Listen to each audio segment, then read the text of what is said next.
Père, nous te disons merci. Oui, Père, tu nous fais encore la grâce ce soir de nous retrouver. Oui, merci Seigneur. Merci pour ta fidélité. Merci Jésus. Merci. Père, nous voulons te confier ce moment. Nous voulons te confier ce moment. Oui, Seigneur. Nous nous abandonnons encore entre tes mains ce soir afin que tu nous parles. Oui, Seigneur. Nous voulons être, Seigneur, à ta disposition afin que tu nous éclaires par ces temps difficiles. Oui, les temps sont difficiles. Et Seigneur, nous sommes dans les temps où tu mets l'Église dans l'épreuve. Oui, Seigneur. Nous voulons simplement te dire, Père, qu'en ces moments difficiles, nos yeux restent fixés sur toi. Père, nous te bénissons et nous te rendons toute la gloire. Merci, Saint-Esprit. Tu es fidèle, tu es bon, tu es merveilleux, tu es glorieux, Jésus. Le nom qui est au-dessus de tous les noms. Le nom qui fait peur au monde. Oui, Seigneur, merci de nous avoir choisis. Merci pour ceux que tu vas encore choisir. Ceux que tu vas encore choisir. Merci, Seigneur, pour ceux qui n'ont pas encore compris. Seigneur, nous continuons de persévérer afin qu'ils comprennent un jour que la gloire et l'honneur te reviennent. Au nom de Jésus. Merci, Seigneur. Merci, Jésus. Merci, Jésus. Merci, Saint-Esprit. Tu es le Dieu fidèle, le Dieu tout-puissant. Tu es le Dieu de gloire. Merci, Seigneur. Merci, Seigneur. Merci, Seigneur. À toi l'honneur, la puissance, au nom de Jésus. Amen. Alléluia. Gloire à Dieu. Bien, mais nous sommes dans les derniers temps. Et il y a 2000 ans, Paul nous disait que nous étions dans les derniers temps. Et aujourd'hui, que dirons-nous? Nous sommes peut-être dans les dernières secondes. Les dernières secondes avant le retour de Jésus. Mais avant le retour de Jésus, bien aimé, le monde actuellement traverse des moments difficiles.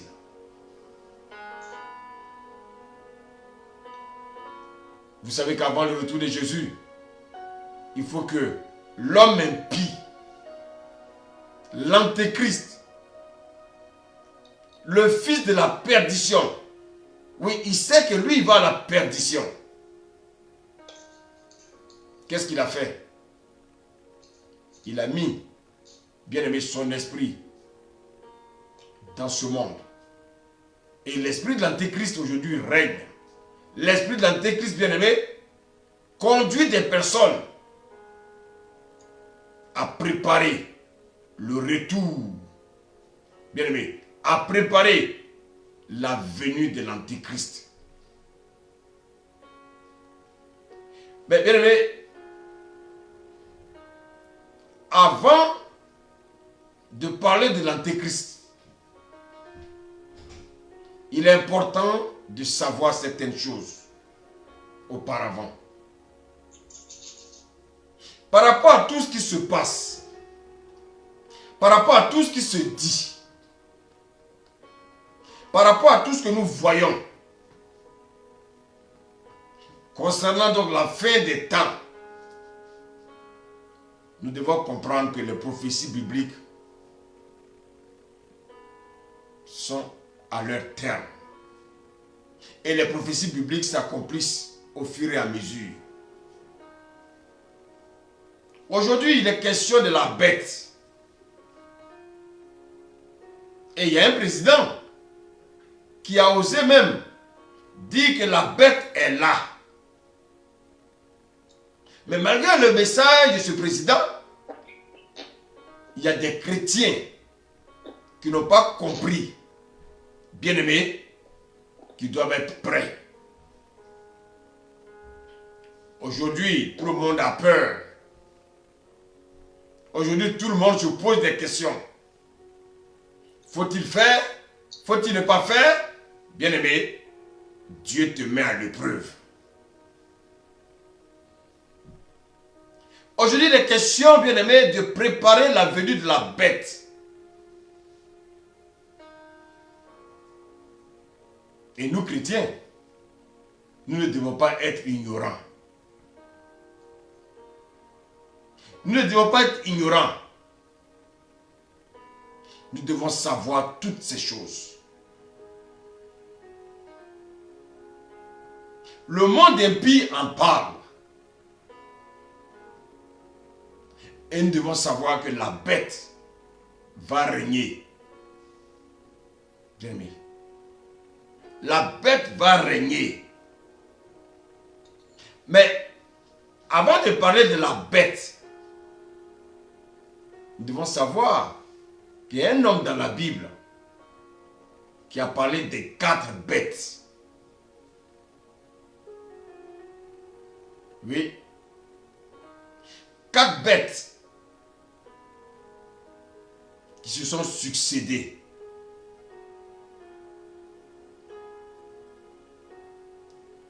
Qui se sont succédées.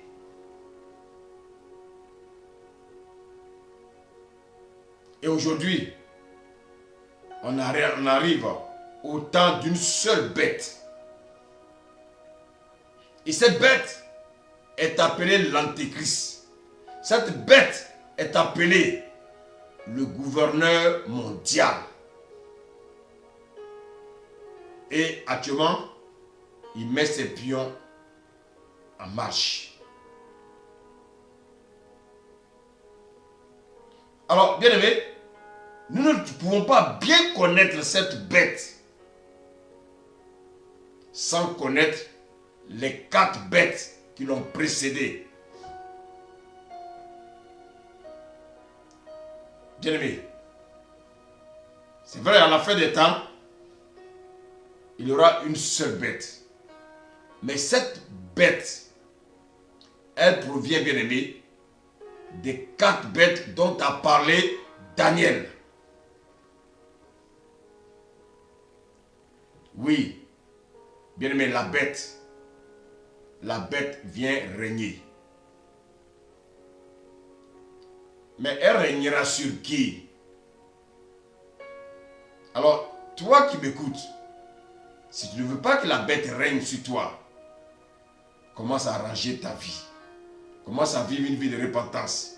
Si tu ne connais pas le Seigneur, ouvre ton cœur. Jésus est prêt à t'accepter. Toi également qui te dis chrétien, qui n'est pas encore équilibré dans ta vie chrétienne, tu es encore un chrétien yo-yo, c'est le moment de mettre de l'ordre dans ta vie. Bien-aimé, la bête est là. J'ai dit, la bête est là. Mais avant d'arriver à cette bête, ce soir, nous allons parler des 4 bêtes de Daniel. Et pour cela, je vous invite à prendre vos Bibles. Dans le livre de Daniel. Daniel 7. Je ne sais pas si JC peut m'accompagner dans la lecture. Alléluia. Daniel 7, du verset 1 au verset 7. Merci Seigneur. Amen. Daniel 7. Du verset 1 au verset 7. Ok, j'ai lu la parole. Daniel 7, verset 1 au verset 7. La première année de Belshazzar, roi de Babylone, Daniel eut un songe et des visions. L'esprit, pardon, excusez-moi, attendez, donnez-moi une naissance, s'il vous plaît. J'ai le côté là qui est rayé, donc je ne vois pas la partie là.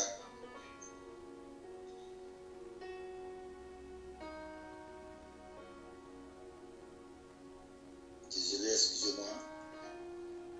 Voilà. Daniel 7 ans. Ok, je reprends la lecture. Daniel 7 à partir du verset 1 à 7. La première année de Belshazzar, roi de Babylone, Daniel eut un songe et des visions de son esprit. Pendant qu'il était sur sa couche, ensuite il écrivit le songe et raconta les principes choses. Verset 2. Daniel commença et dit: j'ai regardé pendant ma vision nocturne, et voici, les 4 vents des cieux firent éruption sur la terre, la grande mer, pardon, et 4 grands animaux sortirent de la mer, différents l'un de l'autre. Le premier était semblable à un lion, et avait des ailes d'aigle. J'ai regardé jusqu'au moment où ses ailes furent arrachées, il fut enlevé de terre et mis debout sur ses pieds comme un homme, et un cœur d'homme lui fut donné. Verset 5. Et voici, un second animal était semblable à un pouce, et se tenait sur un côté. Il avait 3 côtes dans la gueule entre les dents, et on lui disait: lève-toi, mange beaucoup de chair. Après cela, j'ai regardé et voici, un autre était semblable à un léopard et avait sur le dos 4 ailes comme un oiseau.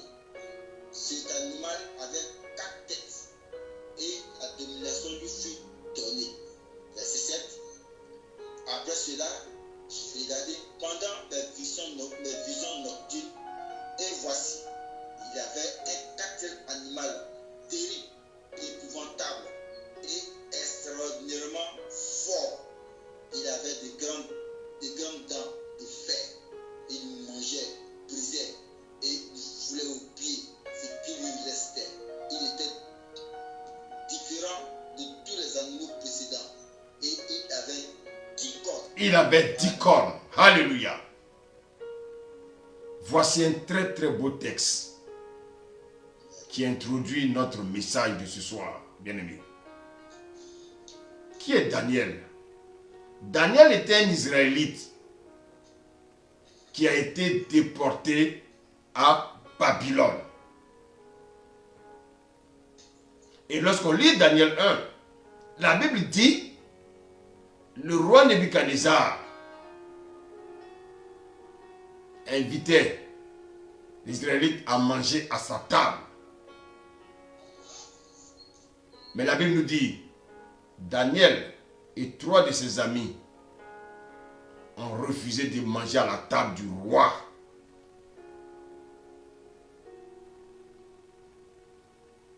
Daniel ne s'est jamais souillé.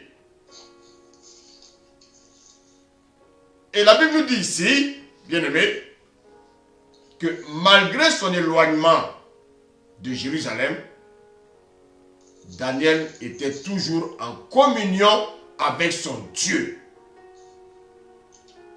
Et voici que Dieu va permettre à Daniel d'avoir, bien aimé, des visions. Waouh! Des visions concernant, bien aimé, les événements de la fin des temps.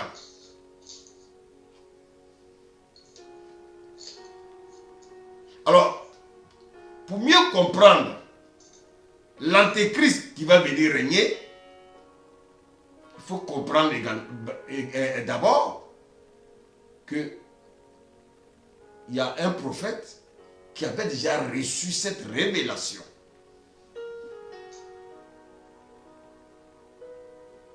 C'est vrai, cet homme, les gens l'appellent prophète. Mais en fait, c'est un sage. Il s'appelle Daniel. Et les visions de Daniel ont un rapport avec la fin des temps. Et la Bible nous dit, ici au verset 1, que c'était sous le règne de Belshazzar. Belshazzar, c'est qui? C'est un petit-fils de Nebuchadnezzar. Et nous savons que nous étions dans une monarchie. Du règne des pères en fils. Malheureusement, c'est ce qu'on constate souvent dans l'église. Du père jusqu'au fils, ils sont tous pasteurs. C'est-à-dire que dans l'assemblée, personne d'autre ne peut être pasteur. Il faudra vous repentir, vous qui commettez de tels actes, chers hommes de Dieu. La Bible dit que Jérusalem a été déportée, bien-aimé, chez les Babyloniens. Daniel a eu cette vision. Mais il faut rappeler que lorsque Daniel recevait cette vision, Daniel n'était pas jeune. Daniel avait entre 75 et 80 ans. Entre 75 à 80 ans. Bien aimé, il n'y a pas d'âge pour servir le Seigneur. Avec le Seigneur, il n'y a pas de retraite. Et je disais que Daniel était sous le règne de Belshazzar, qui avait pour grand-père, bien-aimé, Nebuchadnezzar. Alors, que révèle Dieu à Daniel? La Bible nous dit que Dieu révèle à Daniel 4 grandes monarchies. Disons, 4 grands royaumes, monarques, qui vont être sur la terre en son époque.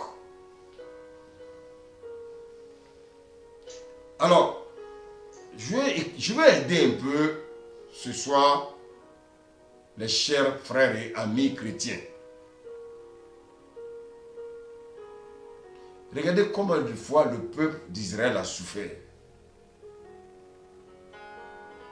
Regardez un peu les épisodes lorsque vous lisez la parole de Dieu. Dieu n'a jamais libéré son peuple, bien-aimé, dans la paix. Il y a toujours, bien-aimé, des tribulations.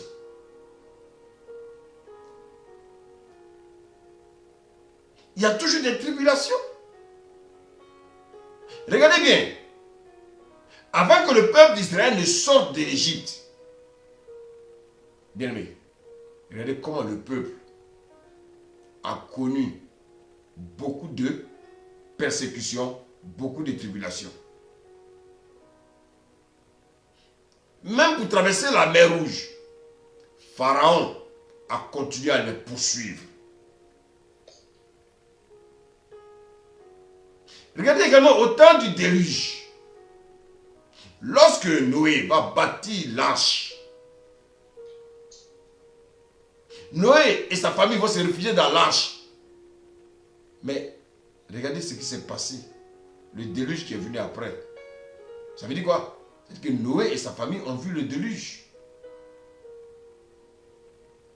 Lorsque le Seigneur allait juger Sodome et Gomorrhe, il y avait Lot et sa famille.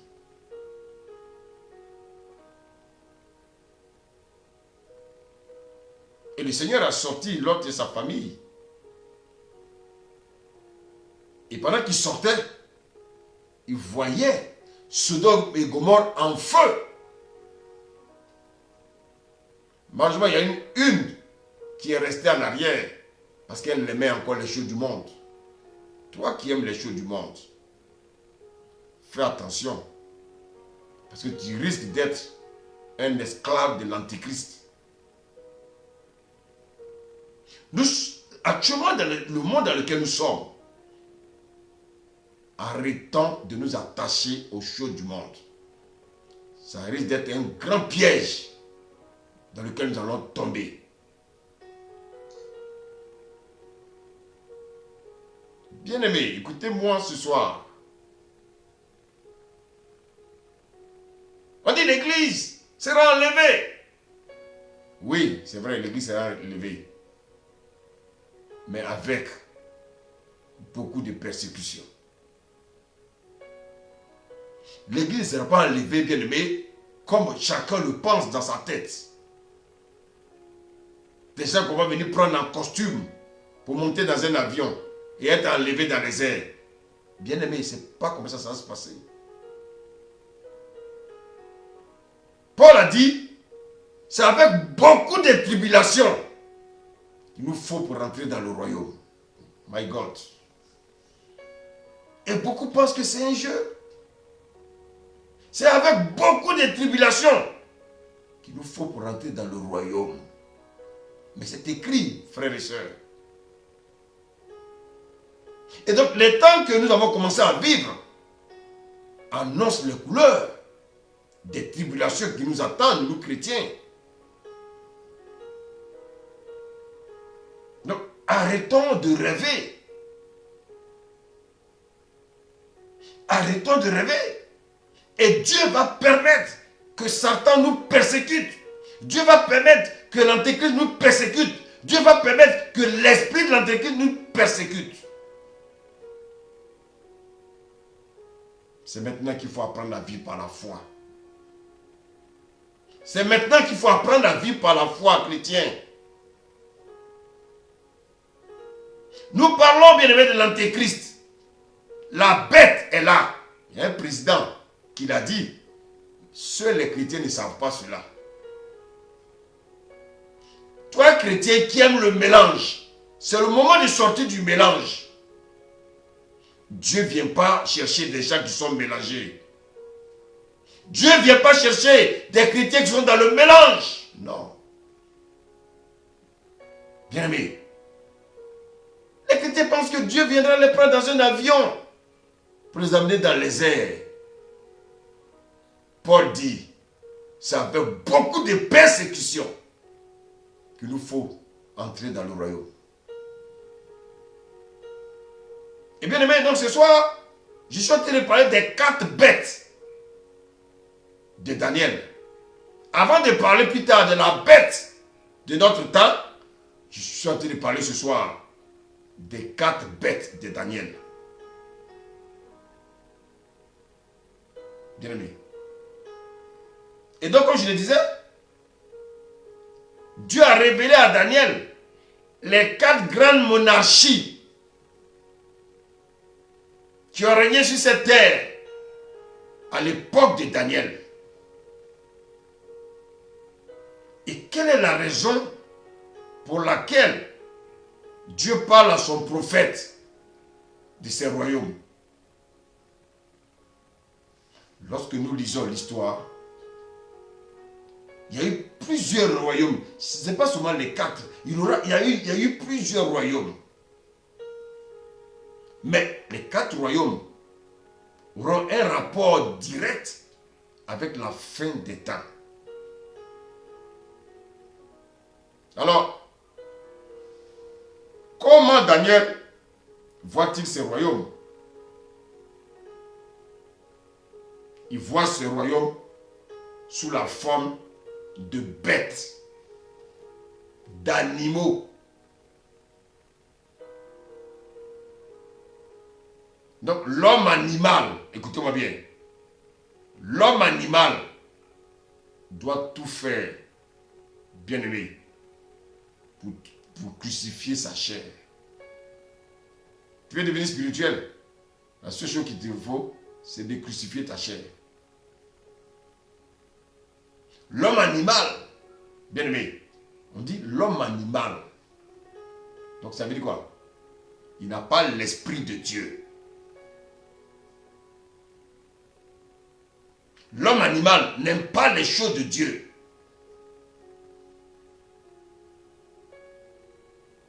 Et Dieu, il identifie ces hommes-là comme des animaux, des bêtes. Et donc, Daniel voit ces royaumes-là sous la forme de bêtes.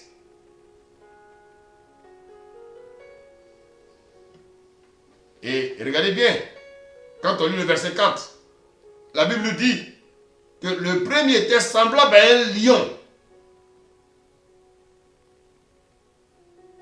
Et avec des ailes d'aigle. Vous voyez, un lion qui a des ailes d'aigle. Qu'est-ce que cela signifie? C'est symbolique. Le Seigneur va nous aider à expliquer cela. Bien-aimé. Il dit, j'ai regardé jusqu'au moment où ses ailes furent arrachées. Il fut enlevé de terre et mis debout sur ses pieds comme un homme. My God!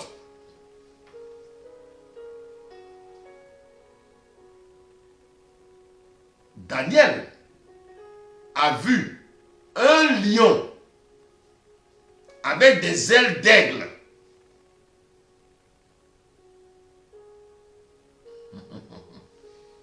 Aïe, my God. Au verset 5, on dit, et voici, un second animal était semblable à un ours, avec, écoutez, 4 côtes.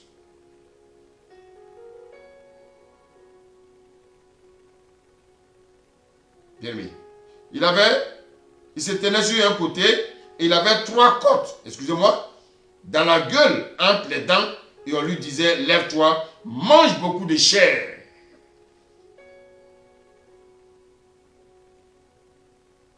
Il voit un ours avec 3 côtes, bien aimé.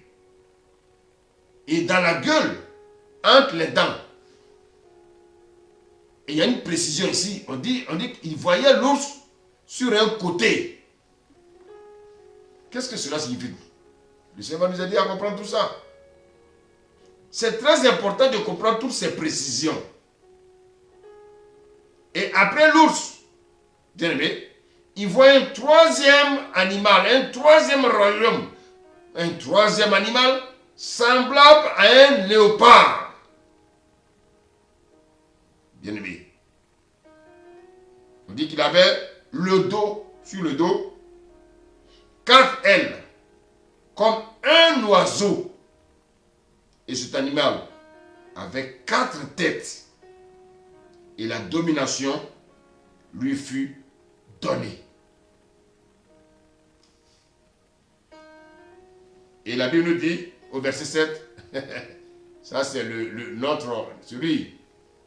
celui qui arrive à notre temps, c'est lui, le verset 7. Après cela, je regardais pendant mes visions nocturnes et voici, il y avait un 4e animal. Terrible, épouvantable et extraordinairement fort. Il avait de grandes dents de fer. Il mangeait, brisait et foulait aux pieds ce qui restait. Il était différent de tous les animaux précédents. Et il avait 10 cornes.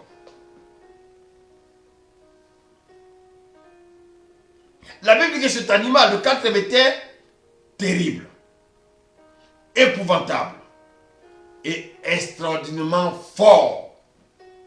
Il avait des grandes dents de fer et il mangeait et brisait, il foulait aux pieds tout ce qui restait.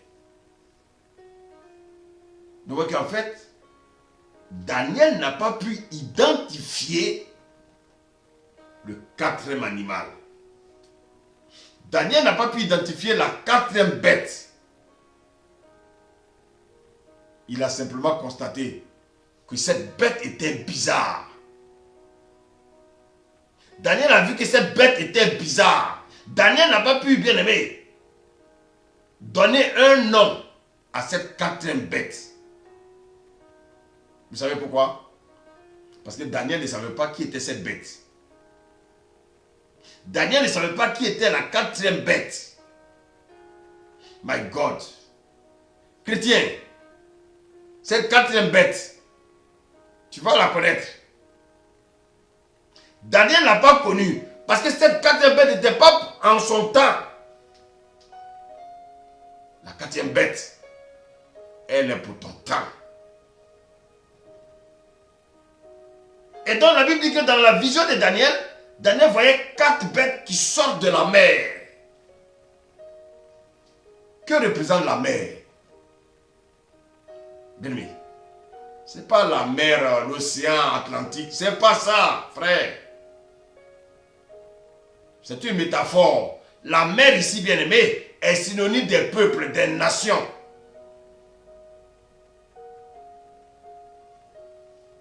Si tu peux voir si tu veux voir, tu veux vérifier ce que j'ai dit, tu lis simplement Apocalypse 17, verset 14. Bien-aimé. Il ne s'agit pas des animaux aquatiques. Non. Un lion ne vit pas dans l'eau. Un ours ne vit pas dans l'eau. Le léopard ne vit pas dans l'eau. La Bible dit qu'il sort de la mer. My God. Donc la mer est caractérise quoi? Les peuples, les langues.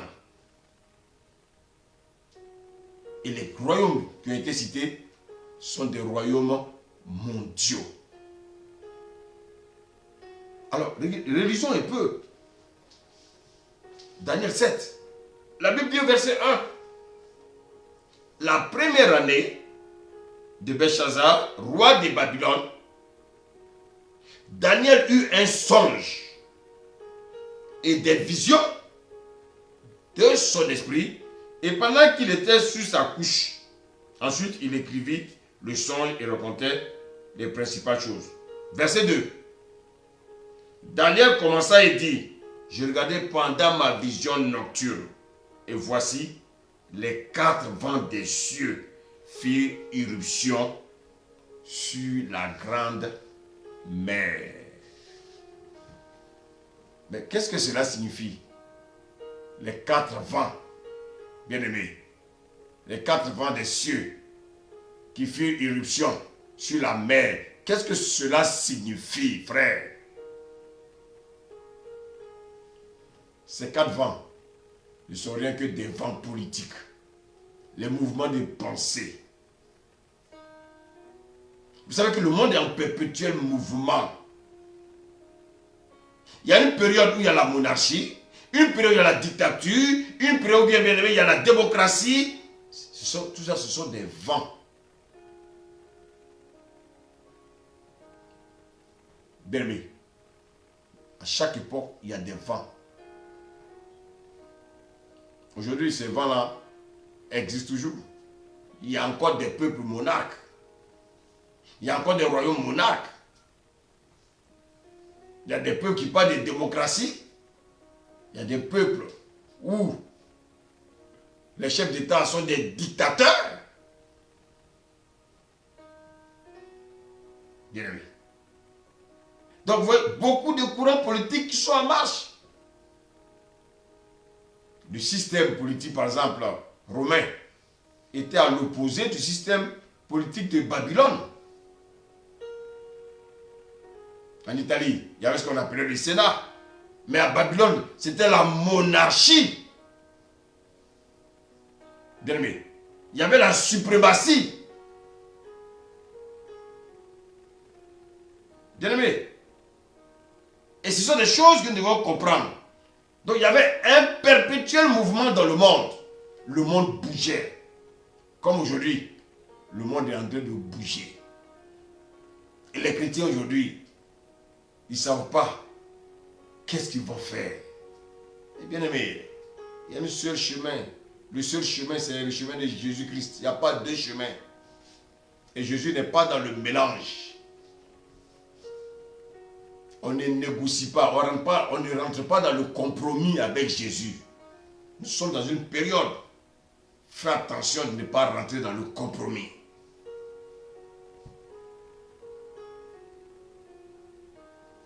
Je vois aujourd'hui des chrétiens qui récitent un passage, bien aimé. Mais je vais te dire que ce passage-là, il ne faut pas le réciter pour le réciter. Non.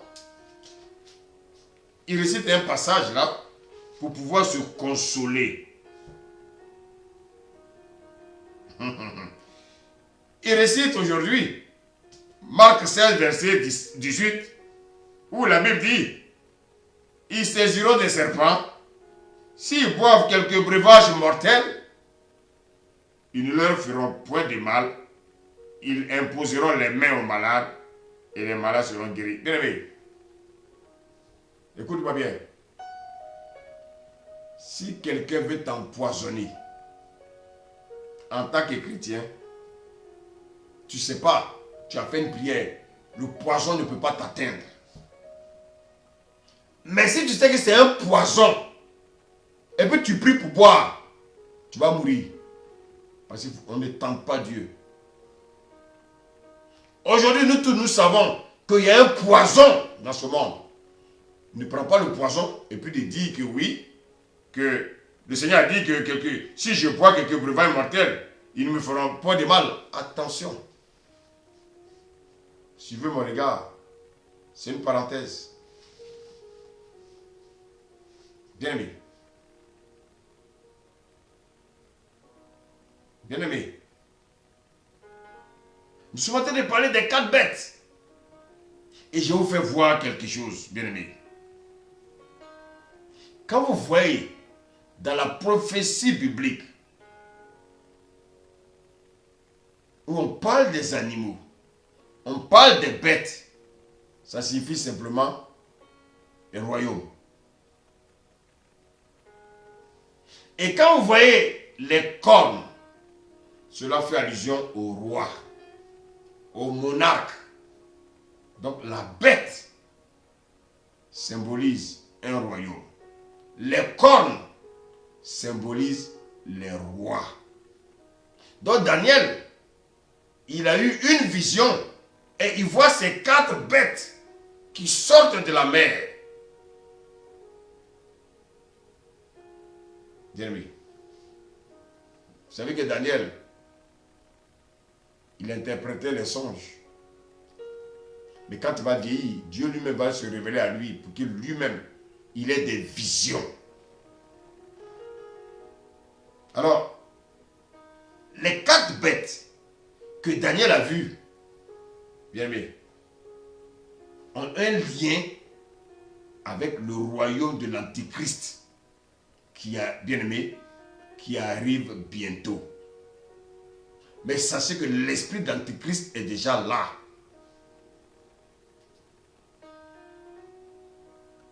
Et les 4 bêtes de Daniel, bien aimé, qu'on a vu dans Daniel, on va les retrouver dans le livre d'Apocalypse 13. Concernant qui? Concernant la bête. Donc vous voyez que de 4 bêtes, dans Apocalypse, il est question d'une bête. Dans Daniel, il est question de 4 bêtes. Dans Apocalypse, il est question d'une bête. Et cette bête, elle ne va pas descendre du ciel. Non. Elle sort aussi, bien aimé, de la mer. Ça veut dire quoi? Elle sort de ce monde-là. Ce monde que vous aimez là, il n'y a rien de bon dans ce monde-là. Mais vous êtes attaché à ce monde et aux choses de ce monde, bien aimé. C'est de ce monde qui sortira cet homme de la perdition, cet homme impie. Bien aimé. La Bible nous dit que,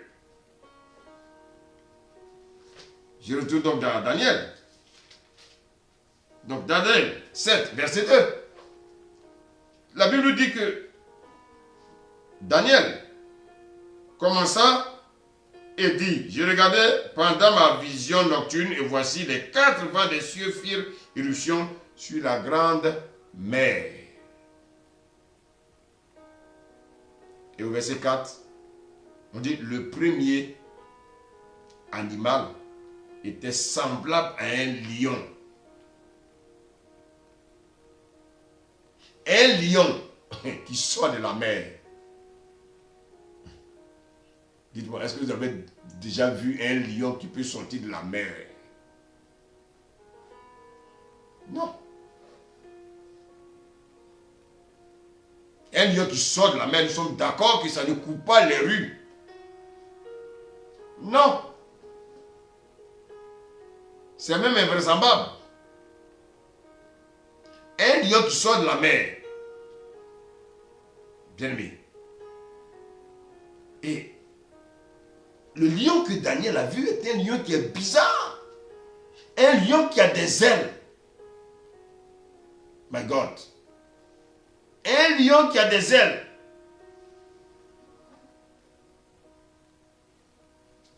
Mais pourquoi Daniel a vu cette vision?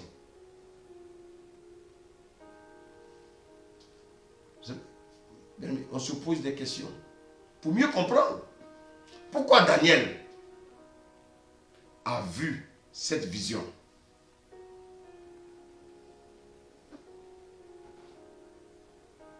C'est très important. Quand Daniel, bien-aimé, a vu cette vision, Daniel a compris tout de suite de quoi il s'agit. Pourquoi? Parce qu'il y a un ange qui va lui expliquer la vision. Bien-aimé. Et Daniel, quand il a vu une bête, quand il a vu un animal, il a compris tout de suite qu'il s'agit, bien aimé, d'un royaume. Quand il a vu le lion sortir de la mer dans sa vision, Daniel a compris qu'il s'agit, bien aimé, d'un royaume. Donc, bien aimé, l'animal symbolise le royaume. Bien aimé. Maintenant, le problème de Daniel, il fallait maintenant identifier ce royaume.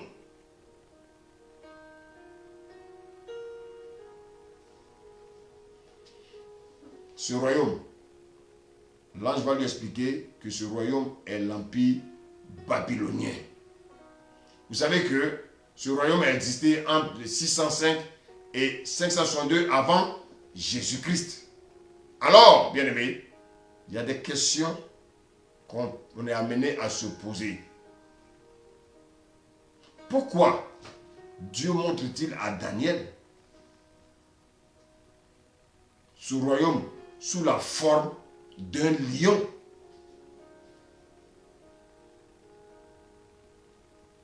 Pourquoi Dieu n'a pas montré un autre animal? Et puis il montre un lion. Dieu montre un lion. Bien-aimé, il faut comprendre les symboles. Pourquoi Dieu montre un lion? Et ce lion, il avait des ailes et il sortait de la mer. Bien-aimé, il faut que nous cherchions à comprendre ces choses pour mieux comprendre ce qui nous arrive aujourd'hui. Tout le monde dit oui, l'antéchrist arrive. L'antéchrist arrive. Oui, l'antéchrist, il a une histoire. Et je reviendrai un jour, depuis la Genèse, son histoire. Aujourd'hui, je veux simplement parler, bien aimé, des 4 bêtes que Daniel a vues. Bien aimé, si nous comprenons ces symboles, il sera plus facile pour nous de comprendre ce qui nous arrive aujourd'hui. Nous ne devons pas rester dans l'ignorance. Non. Plus nous comprenons les prophéties bibliques, plus ça nous donne encore plus la foi d'attendre Jésus-Christ. Bien-aimé, cette prophétie est en rapport avec les événements de la fin des temps. Et quand on parle de l'événement de la fin des temps, ici, il est question, bien-aimé, du temps où l'antéchrist viendra régner Et cherchons à comprendre maintenant l'aspect du lion. Bien aimé. Le lion qui symbolise le royaume babylonien, qui a existé donc entre l'an 605 et l'an 562 avant Jésus-Christ. Et ce peuple, ce royaume de Babylone, est représenté par un lion. Pourquoi Dieu montre, bien aimé, l'empire babylonien sous forme d'un lion? Il y a plusieurs, bien aimées, raisons.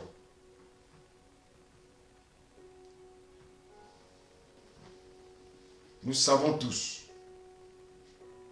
même ce qu'on nous avons appris même depuis l'école primaire, nous savons que le lion est le roi de la jungle. Nous savons que le lion est le roi de la forêt.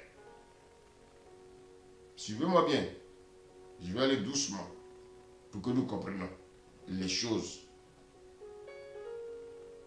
Le lion domine sur la terre. Dieu compare cette terre-là où vivent les hommes comme une jungle, comme une terreur, comme une forêt. Bien aimé, parce que les hommes aujourd'hui vivent comme des animaux.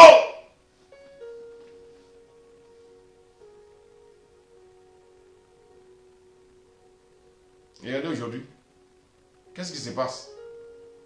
Regardez les lois, regardez les abominations. Vous avez déjà vu deux chiens, un chien aller avec un chien? Non. C'est-à-dire qu'aujourd'hui même, on est même pire que les animaux. Donc Dieu considère ce monde-là comme un monde bestial. Parce que les hommes sont des animaux. Donc, le lion est le roi de la jungle. Le lion domine dans la forêt. Ce monde est considéré, bien aimé, comme une jungle où les plus forts écrasent les plus petits. Regardez les gouvernements. Les gouvernements les plus forts écrasent les petits gouvernements. Des coups d'État par ici, des coups d'État par là. Pourquoi? Parce que c'est la raison du plus fort.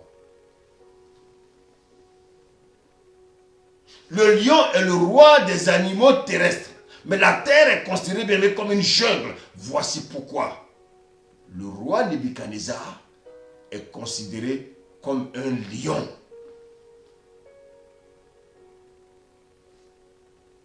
Le lion est un animal qui a une majesté, bien aimé. Il est majestueux, vous le savez, le lion. Il règne. Il domine sur toute la forêt.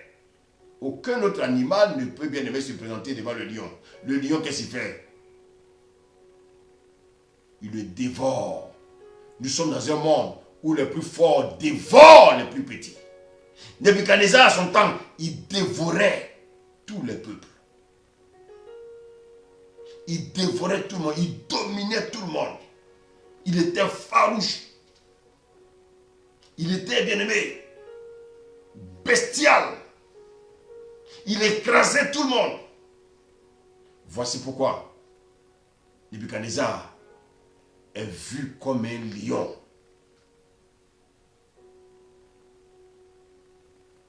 Et Dieu considère ce monde-là comme la forêt, une forêt où vivent, bien aimés, les animaux. L'homme animal.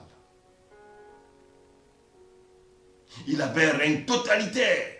Non seulement son règne était totalitaire au niveau terrestre, mais regardez bien ce que la Bible nous dit. La Bible nous dit qu'il avait des ailes d'aigle. Un lion qui a des ailes d'aigle. Un lion. Vous avez déjà vu un lion? Le lion a des ailes. Non. Mais ce lion-là, que Daniel a vu, il a des ailes d'aigle. Bien aimé. Il a des ailes d'aigle. Mais pourquoi sur le dos du lion, il y a des ailes d'aigle? Ce n'est pas mis là en vain. Ça a une signification. Regardez bien. Non seulement ce roi Nebuchadnezzar, il était comparé au lion, mais il était en même temps aussi comparé à un aigle. Il avait l'aspect du lion, il avait l'aspect de l'aigle. Mais c'est qui l'aigle? L'aigle c'est qui? L'aigle, c'est l'oiseau qui domine les autres oiseaux dans le ciel.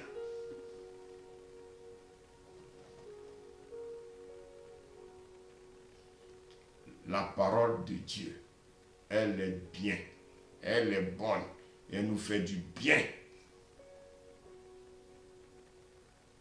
J'ai dit, mais Seigneur, les ailes d'aigle. Le Seigneur dit, mais l'aigle c'est qui? L'aigle, c'est le chef de file des oiseaux qui volent dans les cieux. Donc vous voyez que, de même, le roi de la terre, c'est le lion, qui était monarque absolu sur la terre. De même, l'aigle aussi est le monarque céleste. Il est le monarque absolu dans les airs. Ça, c'est l'aigle. Le lion est le monarque absolu sur la terre. Vous voyez que Nebuchadnezzar, bien aimé, il régnait aussi bien au niveau terrestre qu'au niveau céleste. C'est pourquoi on nous dit que ces lieux avaient des ailes d'aigle.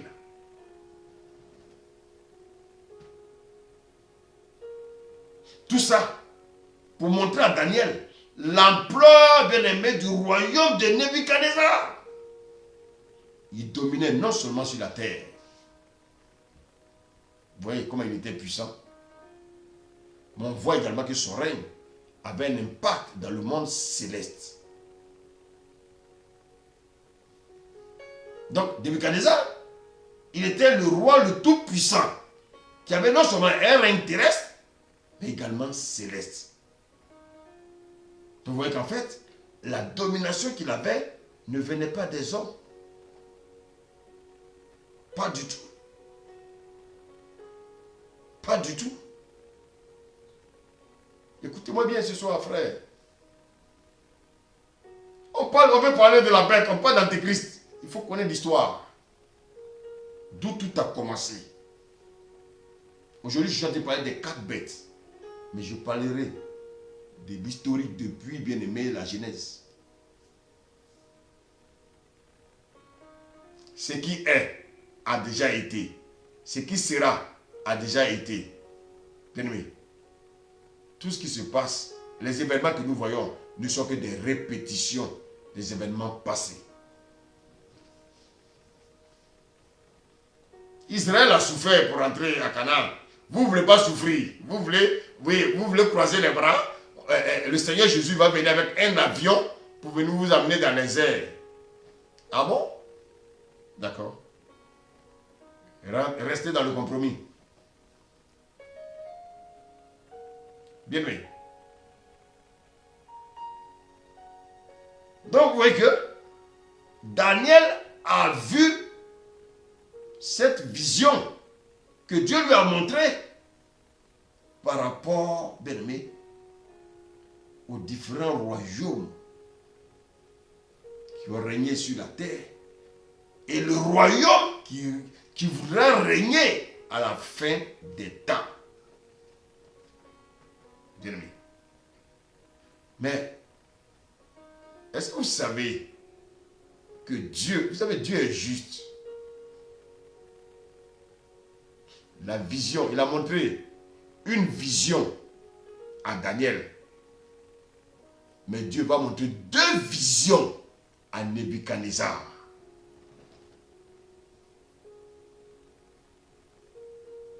Nebuchadnezzar a reçu 2 visions le concernant.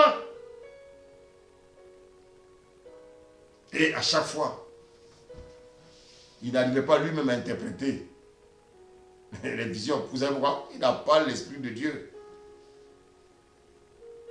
Donc à chaque fois, c'est Daniel. Écoutez-moi bien. À chaque fois, c'est Daniel qui interprétait les visions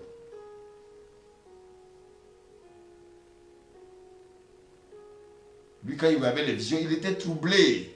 Même ces magiciens, ces féticheurs, ces sorciers, ces francs-maçons qui étaient avec lui, n'arrivaient pas, bien aimé, à expliquer ses songes. Vous savez, chrétiens, surtout hommes de Dieu, soyons des personnes consacrées. Daniel était un homme consacré. Vivons vraiment dans la sanctification. Parce qu'un jour, Dieu peut permettre que tu sois le conseiller d'un président.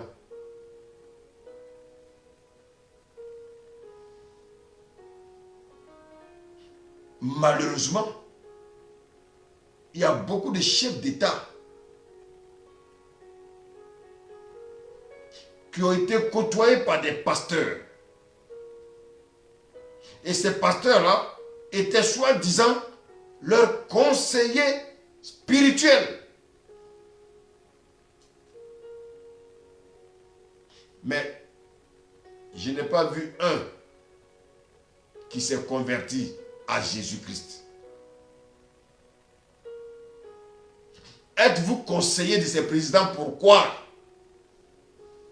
Pour votre ventre et votre bas-ventre.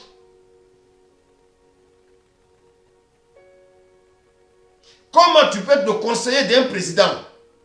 Des années, ce président continue à aller dans sa loge maçonnique.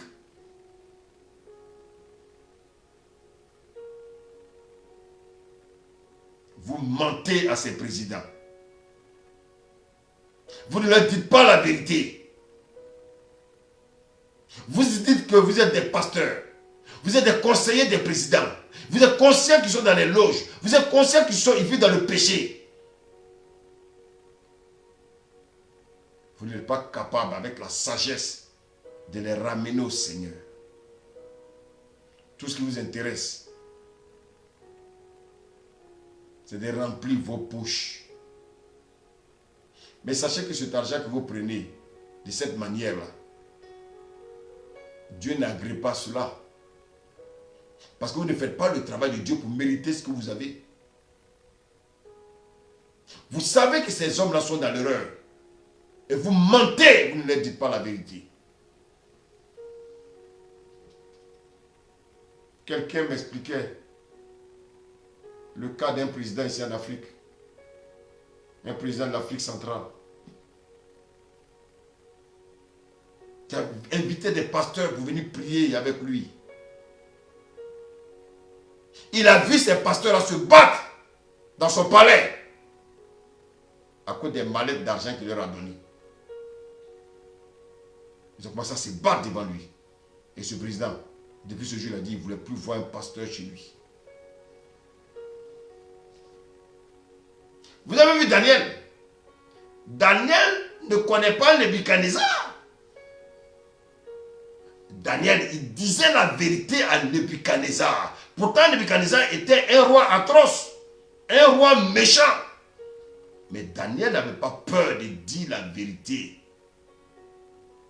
Écoutez-moi bien. À Nebuchadnezzar, le roi bien-aimé de la terre. Vous allez donner des prophéties à ces présidents-là, des prophéties qui sont fausses. Simplement parce que vous voulez vous remplir les poches. Pasteur, vous qui avez côtoyé les présidents, qui ne se sont pas convertis, vous aurez des comptes à rendre à Dieu. Dieu vous a mis sur leur chemin. Mais vous avez pensé à votre intérêt, pas à l'intérêt de Dieu. Malheureusement, il y a des présidents aujourd'hui qui ont des conseillers spirituels, des pasteurs. Mais ces mêmes pasteurs continuent, au lieu de prêcher la vérité à ces présidents pour qu'ils puissent rencontrer Jésus, ils maintiennent ces présidents dans le flou. Ils mentent à ces présidents. Ils ont des visions mensongères.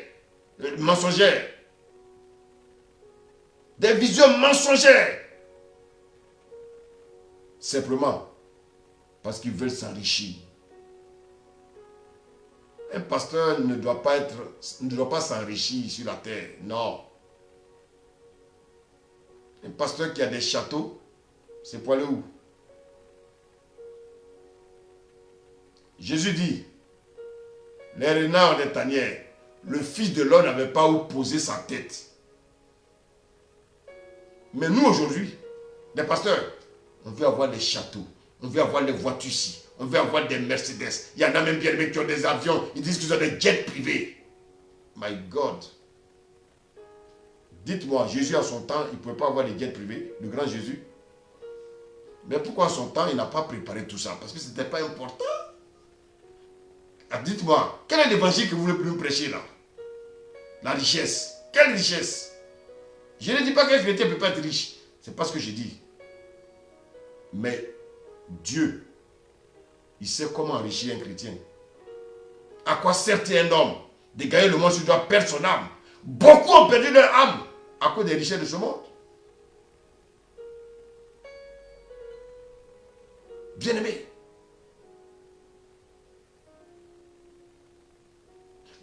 Daniel était le conseiller de Nebuchadnezzar. Pourtant, Nebuchadnezzar ne connaissait pas Dieu. Mais Daniel disait la vérité à Nebuchadnezzar. Nebuchadnezzar aurait pu même le trancher la gorge. Mais Daniel n'avait pas peur. Il lui disait la vérité. Pourquoi? Parce qu'il vivait dans la sanctification. Et son Dieu le protégeait.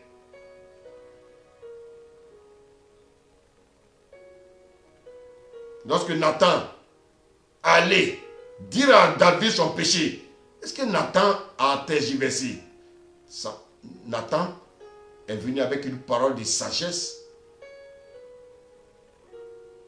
Et David a capitulé. Mais si ça c'est dans la Bible, ça veut dire que bien aimé, les hommes de ce monde, les nantis de ce monde, les présidents de ce monde, les rois de ce monde aussi ont besoin de Jésus. Dieu vous met à côté d'eux. Ce qui vous intéresse, c'est vos poches, vos ventres et vos bas-ventres.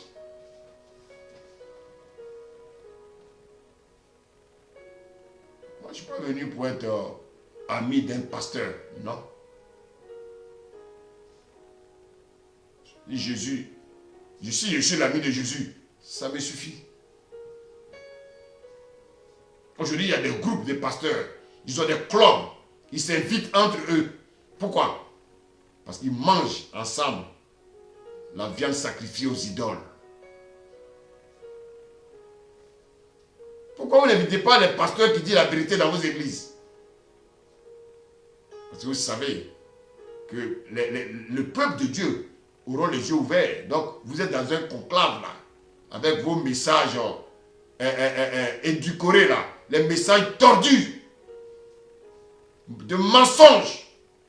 Vous serez riche, vous serez riche, vous serez... Tous les messages sont, vous serez riche. Les messages des bénédictions du ventre, les bénédictions de la terre. Des prophètes, lorsqu'ils arrivent dans l'église, ils ne voient jamais le péché, mais ils voient seulement les bénédictions. Bénédiction, bénédiction, bénédiction. Oui, tu as porté une robe, un sous-corps blanc, un sous-corps vert. C'est tout ce que vous voyez. Oui, ton numéro de téléphone, c'est le 06 26. Est-ce que ça, c'est édifiant? Non, les gens vivent dans le péché. Les gens ont des problèmes. L'antéchrist arrive. C'est maintenant qu'il faut rappeler l'homme à l'ordre.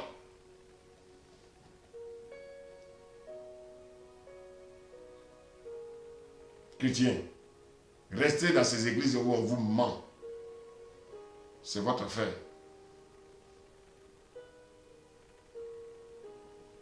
Bien-aimés, les grands de ce monde la souffrent. Nebuchadnezzar, il souffrait aussi. Mais il avait quelqu'un pour l'éclairer, c'était Daniel. Les grands de ce monde souffrent. Il y en a qui veulent abandonner leur pratique. Mais malheureusement, Il n'y a que des faux pasteurs autour d'eux. Des pasteurs qui cherchent à s'enrichir. Daniel était à la cour du roi. Il était une aide précieuse pour Nebuchadnezzar. Une aide précieuse pour Darius. Une aide précieuse pour Balthazar. Bien-aimé. Daniel était un homme béni par l'onction de Dieu. Il était béni. Il n'avait pas peur. Bien-aimé. Les rois ils ont des problèmes. Ils veulent des solutions à leurs problèmes. Ils veulent des réponses à leurs énigmes, à leurs songes, à leurs problèmes. Mais les pasteurs sont autour d'eux. Mentir seulement à ces hommes-là, ces présidents, ces rois. C'est rien que du mensonge. Bien-aimé. C'était une grosse parenthèse, mais il fallait en parler. Mais vous lisez la Bible, prenez l'exemple de ces hommes-là. Ou bien, il y a des chrétiens du 1er siècle, il y a des chrétiens du 21e siècle. Donc, il y a un Jésus du 1er siècle, et puis il y a un Jésus du 21e siècle. Mais, my God, bien-aimé, la Bible dit, il est le même. Bien-aimé, hier, aujourd'hui, éternellement, il est le même. Aujourd'hui, il y a un Jésus du 21e siècle. Il y a des messages du 21e siècle. Non. Jésus, il reste le même. Ou bien, déchirez vos Bibles et recréez d'autres Bibles. De toute façon, vous-même, vous avez déjà créé vos Bibles.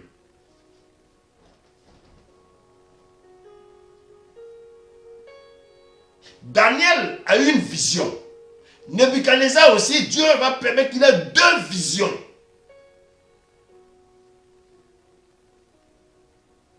Nebuchadnezzar, il va avoir des songes par rapport à sa personne, par rapport à sa domination, par rapport à son royaume, par rapport, bien aimé, à son règne. Regardez bien ce que nous dit Daniel 7, verset 15 à 17, que je vais lire rapidement. Il dit, moi Daniel, j'eus l'esprit troublé au-dedans de moi, et les visions de ma tête m'effrayèrent. Je m'approchai de l'un de ceux qui étaient là, et je lui demandai ce qu'il y avait de vrai dans toutes ces choses. Il me dit, il m'en donna l'explication.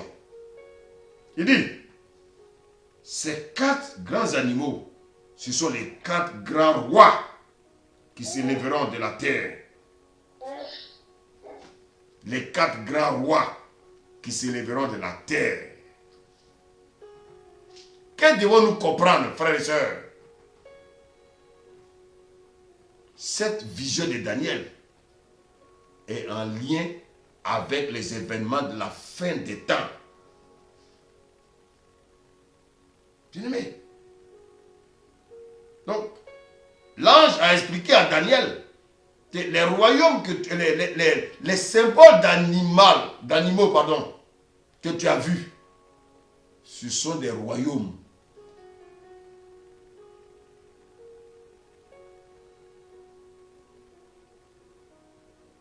Dieu, qu'est-ce qu'il va faire? Notre Dieu est tellement juste. S'il montre quelque chose sur quelqu'un, sur ta vie, il va te montrer à toi aussi. Bien-aimé. La Bible nous dit que Nebuchadnezzar, qu'est-ce qu'il va voir lui? Un grand arbre. Et ce grand arbre symbolisait bien aimé aussi quoi? Le roi.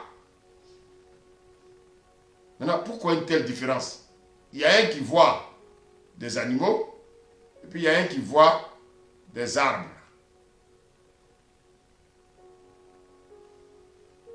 Bien aimé, ça dépend de la manière dont j'ai ma communion avec le Seigneur. Nebuchadnezzar était un païen. Nebuchadnezzar était un homme occulte. Parce que même quand Dieu lui montre les choses, il ne peut pas voir de la même manière que quelqu'un qui vit dans la sanctification. Quelqu'un bien aimé souvent, il y en a qui reçoivent bien aimé des visions, des choses bizarres, alors qu'il y en a qui reçoivent des choses claires.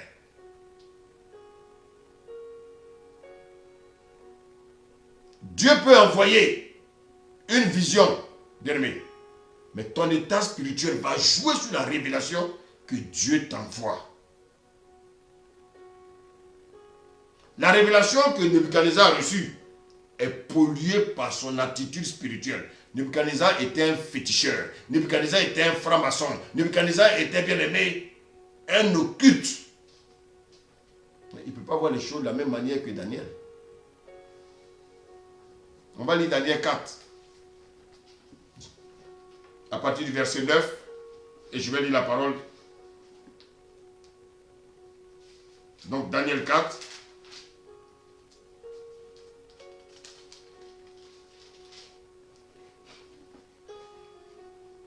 Belchazzar, chef des magiciens, qui est en toi, je le sais, l'esprit des dieux saints, et pour qui aucun secret n'est difficile. Je vais vous rappeler qu'il y avait le Belchazzar qui était roi de Babylone. Daniel aussi a été appelé Belchazzar. Donc, la Bible nous dit, je sais l'esprit des dieux saints, et pour qui aucun secret n'est difficile. Donne-moi l'explication des visions que j'ai eu en songe. Donc vous voyez que Nebuchadnezzar a eu aussi un songe. Et le songe qu'il a vu, il n'arrivait pas à l'expliquer. Même ces magiciens, ces devins, ces astrologues, personne ne pouvait expliquer le songe. Ah, merci Seigneur. Dieu nous a donné ton esprit. Et j'ai continué la lecture, verset 10. Voici les visions de mon esprit pendant que j'étais sur ma couche. Je regardais et voici, il y avait au milieu de la terre un arbre d'une grande hauteur. Ça c'est Nebuchadnezzar. Ça c'est la vision que Nebuchadnezzar a reçue. Verset 12. Son feuillage était beau et ses fruits étaient abondants. Il portait de la nourriture pour tous. Les bêtes des champs s'abritaient sous son ombre. Les oiseaux du ciel faisaient leur demeure parmi ses branches et tout être vivant tirait de lui sa nourriture. Dans les visions de mon esprit que j'avais sur ma couche, je regardais et voici un de ceux qui veillent et qui sont saints descendus des cieux. Et cria avec force et parla ainsi, abattez l'arbre et coupez ses branches. Secouez le feuillage et dispersez les fruits, que les bêtes fuient au-dessus et les oiseaux du milieu de ses branches.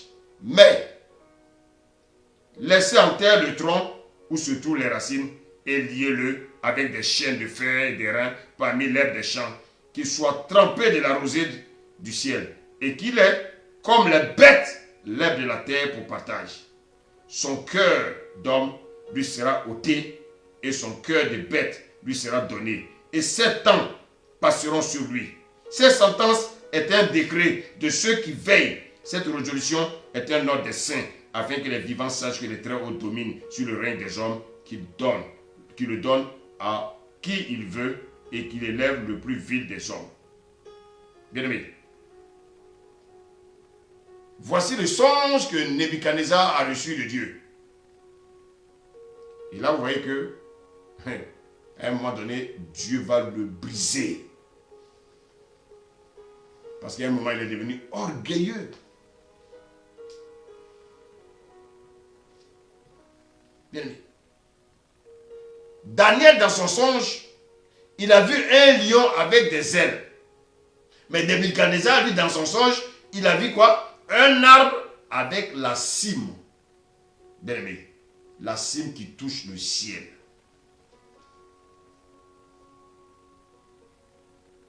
Bien-aimé. La cime qui touche le ciel.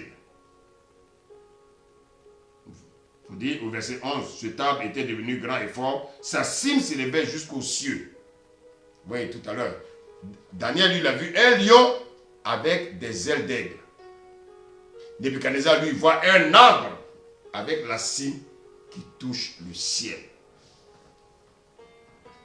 Donc bien aimé, vous voyez que le roi avait non seulement une puissance terrestre, mais aussi une portée céleste.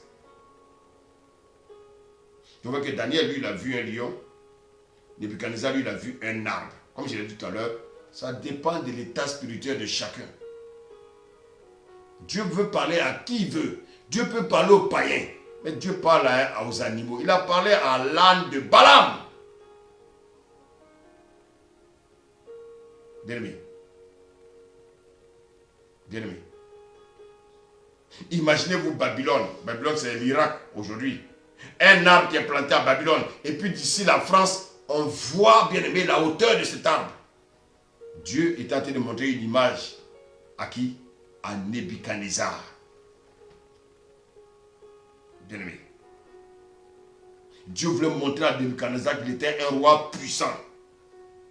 Et c'est ce que Daniel va lui expliquer. Bien aimé. Regarde l'explication que Daniel va lui donner au verset 20. Il dit, d'abord au verset 19, alors Daniel nommé Belchazzar fut un moment stupéfait et ses pensées le troublaient. Le roi reprit et dit, Belchazzar, que le songe et l'explication ne te troublent pas. C'est comme ça qu'on doit, quand on vient donner un message à quelqu'un, on ne le trouble pas avec le message. On donne le message avec la paix, tranquillement. Parce que notre Dieu est un Dieu qui est là pour nous sauver tous. Bien aimé. Il dit, et Belchazzar répondit, mon Seigneur, que le songe soit pour tes ennemis et son explication pour tes adversaires. L'arbre que tu as vu, qui est devenu grand et fort, dont la cime s'élevait jusqu'aux cieux et qu'on voyait de tous les points de la terre. Cet arbre dont le feuillage était beau et les fruits abondants et qui portait de la nourriture pour tous, sous lequel s'abritaient les bêtes des champs et parmi les branches duquel les oiseaux du ciel faisaient leur demeure. C'est toi, my God. Daniel dit, c'est toi. L'arbre que tu as vu là, c'est toi. Ô roi, qui est devenu grand et fort, dont la grandeur s'est accrue et s'est même élevé jusqu'aux cieux, et dont la domination s'étend jusqu'aux extrémités de la terre. Le roi a vu l'un de ceux qui veillent et qui sont saints descendre des cieux et dit, allez abattre l'arbre, détruisez-le, mais laissez en terre le tronc. Vous voyez, Dieu n'a pas demandé de déterrer l'arbre. Il dit quoi? Il dit de l'abattre, de le détruire, mais de laisser en terre le tronc où se trouvent les racines, et lieu à les chaînes de fer et d'airain parmi l'herbe des champs. Pourquoi? Parce que Dieu voulait à un moment donné, il va donner une correction à Nebuchadnezzar qui est devenu orgueilleux. Vous savez, la royauté, le pouvoir, ça donne l'orgueil. Et à un certain moment, lorsqu'on devient orgueilleux, Dieu nous juge. Et c'est comme ça que Dieu va juger l'antéchrist. C'est un jugement divin. Donc, chrétien, il y a un jugement divin qui va s'abattre sur la terre bientôt. Parce que cet homme impie, cet antéchrist-là, il est un peu à l'image de Nebuchadnezzar. L'orgueil va le prendre. Il va se prendre pour Dieu.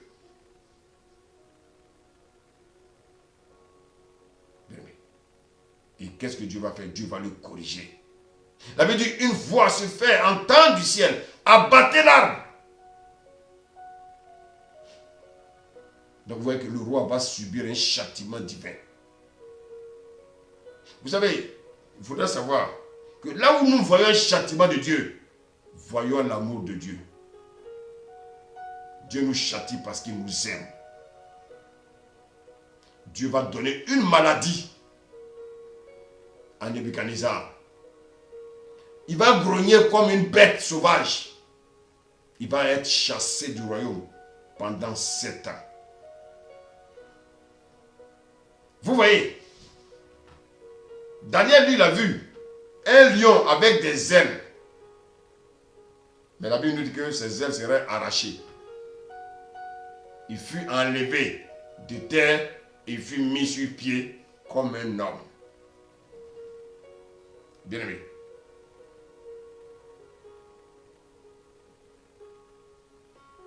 Nebuchadnezzar, lui, il a vu un arbre avec les cimes jusqu'aux cieux. Vous voyez que quelque part, on nous parle de Nebuchadnezzar, bien aimé. On dit, on arrache son cœur. C'est ça la repentance du roi. Vous voyez que Nebuchadnezzar va s'humilier. Si vous continuez à lire la lecture, il va s'humilier. Bien aimé. Il va s'humilier. Donc vous voyez que Daniel l'a vu comme un lion. Mais lui, il s'est vu comme un arbre. Ah, bien aimé. Quand Dieu nous donne une vision, la vision est toujours confirmée.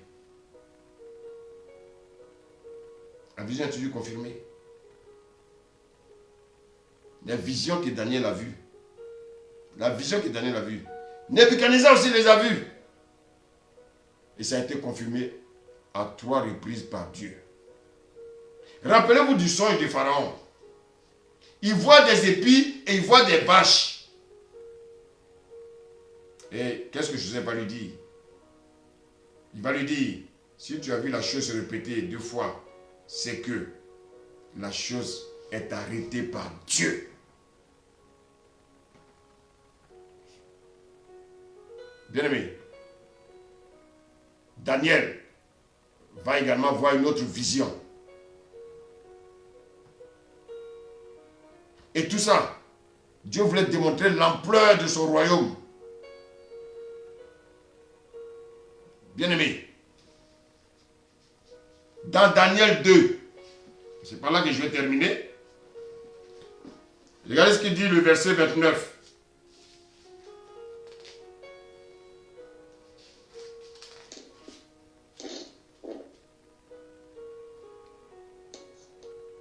Daniel 2, verset 29. Sur ta couche, ô roi, il t'est monté des pensées touchant ce qui sera après ce temps-ci. Et celui qui révèle les secrets t'a fait connaître ce qui arrivera. Si ce secret m'a été révélé, ce n'est point qu'il ait en moi une sagesse supérieure à celle de tous les vivants, mais c'est afin que l'explication soit donnée au roi et que tu connaisses les pensées de ton cœur. Ô roi, tu regardais et tu voyais une grande statue. Vous voyez que Dieu a montré également une statue à Daniel. Et la statue était immense, d'une splendeur extraordinaire. Elle était debout devant toi et son aspect était terrible. My God. La tête de cette statue était d'or. Sa poitrine était des bras.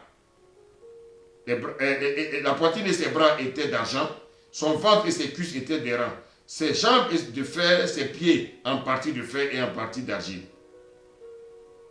Tu regardais lorsqu'une pièce se détacha sans le secours d'une main frappa les pieds d'argile de la statue et les mit en pièces. Ça, on va le voir plus tard. Mais déjà, bien aimé, ce que nous devons comprendre.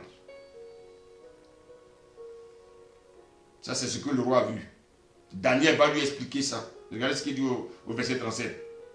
Voilà Daniel le songe.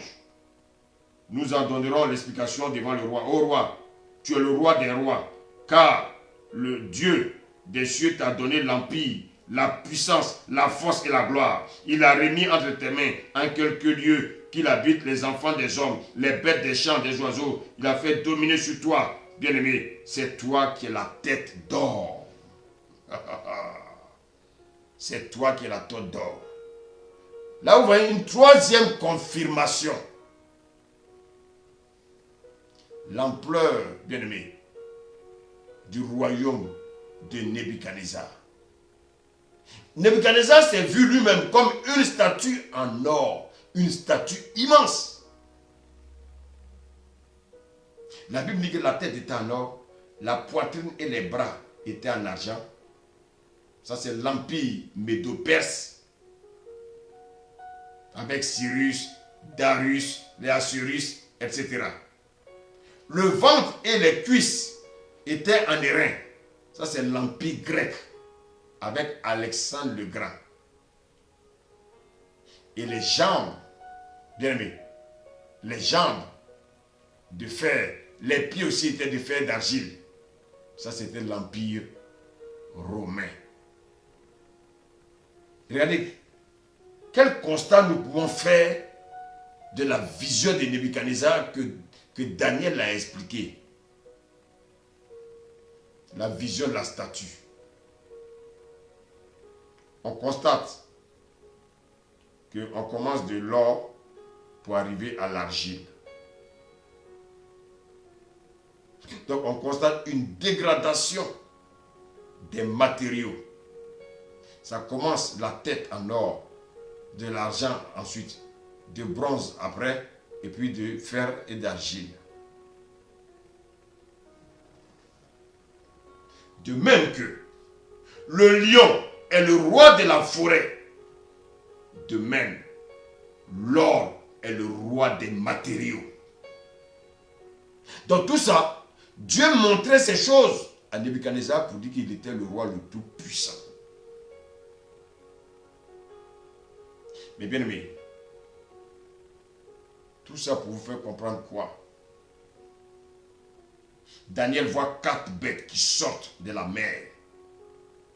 Les 4 bêtes ne sont rien que, bien aimé, les 4 royaumes prophétiques de la parole de Dieu qui ont vraiment existé.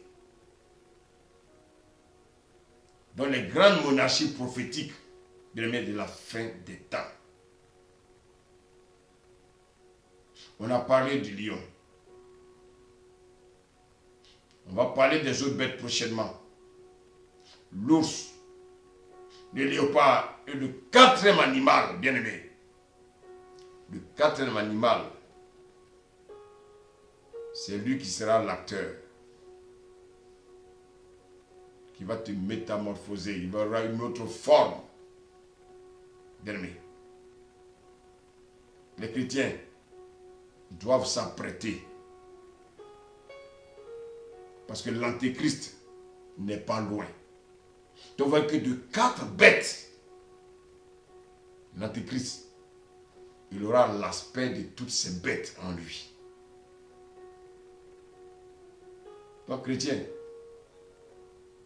c'est maintenant qu'il faut se préparer. C'est-à-dire, il faut être prêt. Je n'ai même pas dit se préparer, il faut être prêt. Parce que l'esprit de l'antéchrist règne déjà. L'esprit de la bête. Un président nous a dit que la bête est là. Actuellement, tout ce qui se met en place.